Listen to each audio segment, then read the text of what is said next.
தமிழ்நாட்டு மக்களை பாஜகவிற்கு பிடிக்கவில்லை. தேசிய பேரிடர் நிதியிலிருந்து ஏன் இந்த ஆண்டு தமிழ்நாட்டிற்கு நிதி கொடுக்கப்படவில்லை? இதுல எம்பி நடத்துற ஸ்கூலு, விஜய் நடத்துற ஸ்கூலு, ஏன் அண்ணாமலை ஒய்ஃப் நடத்துற ஸ்கூலு, இதெல்லாம் கிடையாது.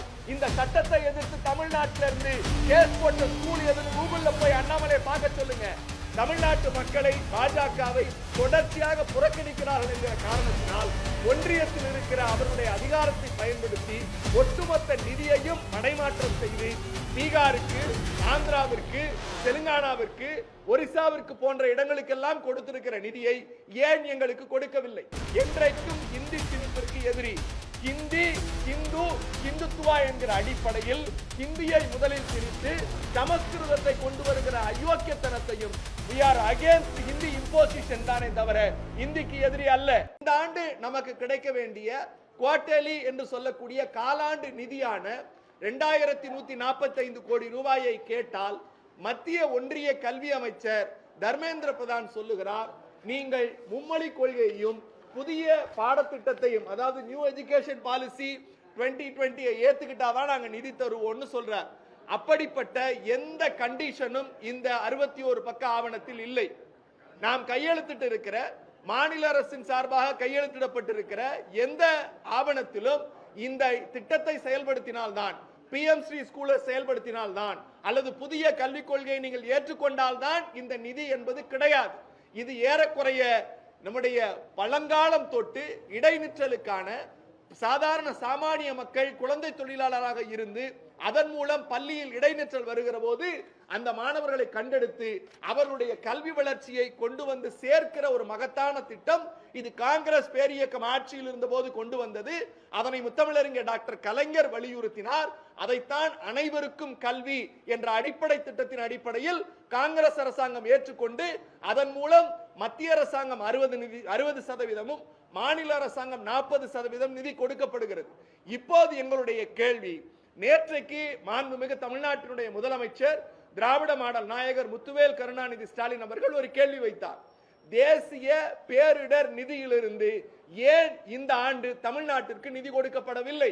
பீகாருக்கு, ஆந்திராவிற்கு, தெலுங்கானாவிற்கு, ஒரிசாவிற்கு போன்ற இடங்களுக்கெல்லாம் கொடுத்திருக்கிற நிதியை ஏன் எங்களுக்கு கொடுக்கவில்லை?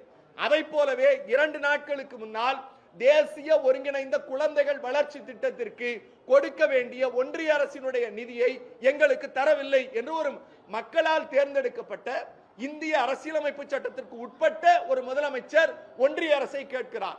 நாங்கள் கேட்பது ஒன்றுதான், தமிழ்நாட்டு மக்களை பாஜகவிற்கு பிடிக்கவில்லை. தமிழ்நாட்டு மக்களை பாஜகவை தொடர்ச்சியாக புறக்கணிக்கிறார்கள் என்கிற காரணத்தினால் ஒன்றியத்தில் இருக்கிற அவருடைய அதிகாரத்தை பயன்படுத்தி ஒட்டுமொத்த நிதியையும் மடைமாற்றம் செய்து கபலீகரம் செய்து எங்கள் மக்களின் உணர்வுகளை மட்டுமல்ல, எங்கள் பள்ளி பிள்ளைகளினுடைய கல்வியில் பாஜக அரசு கை வைக்கிறது. அந்த பாஜக அரசினுடைய பிரதிநிதியாக இங்கே இருக்கக்கூடிய ஒரு அமைச்சர் இருக்கிறார்.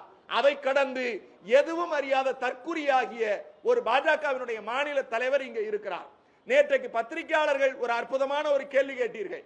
தமிழ்நாட்டில் இங்கே இருக்கிற பள்ளிகளில் தமிழ் கட்டாய பாடம் இல்லை என்று சொல்லி எங்களுடைய நாடாளுமன்ற உறுப்பினருடைய ஒரு பள்ளியின் என்று சொல்லக்கூடிய அந்த பிரவுசரை காட்டி இதில் ஆங்கிலம் தான் கட்டாய மொழி என்று காட்டினார்.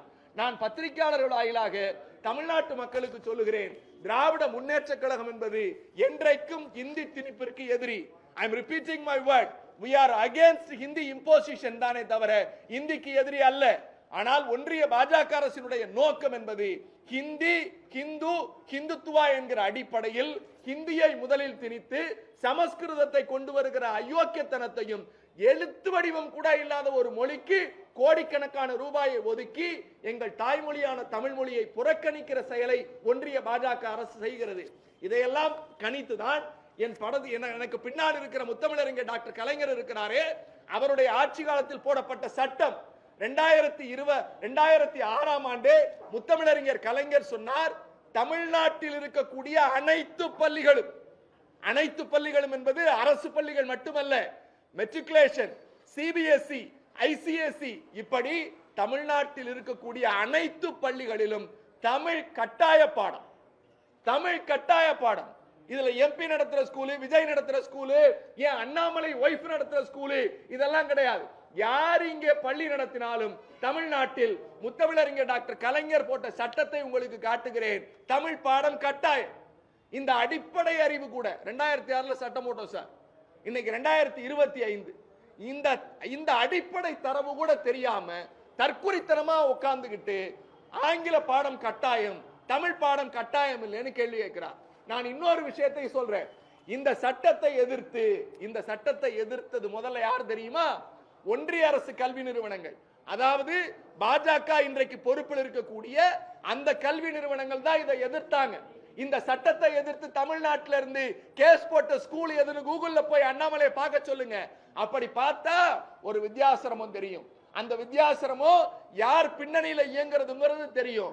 உச்சநீதிமன்றம் சொன்னது தமிழ்நாட்டில் 2006 முத்தமிழறிஞர் டாக்டர் கலைஞர் அவர்கள் கொண்டு வந்த சட்டம் செல்லும் அப்படின்னு ஒரு தீர்ப்பு கொடுத்திருக்கு. அப்ப அந்த தீர்ப்பின் அடிப்படையில் தமிழ்நாட்டின் எல்லா பள்ளிகளிலும் in all curriculum ICSE, CBSE, matriculation அரசு பள்ளியில் படிக்கிற மாணவர்கள் எல்லோருக்கும் தமிழ் கட்டாயம் சார்.